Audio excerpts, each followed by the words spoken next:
برادران عزیز، حقیقتا دوست داشتن به خاطر خدا این بسیار یک دوستی بردوام است.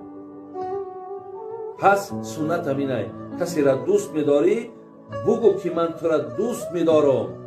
برادر عزیز، به خاطر قد و قامتت نه، به خاطر بچه فلانی و فی نه، به خاطر که تو در فلان کرسی نه، به خاطر که مرا مقصد مبلغ میتی یا که من حسابی تو نان و آب میخورم یا که تو پول داری، به این خاطر نه، به خاطر خدا دوستت می‌دارم.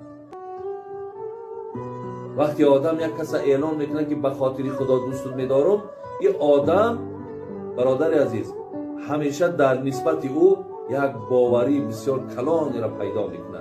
یعنی همیشه در گوشه خاطرش این میگذرد که من نفر دارم که یک روز پستی و سختی که آمد با او من تکیه میکنم.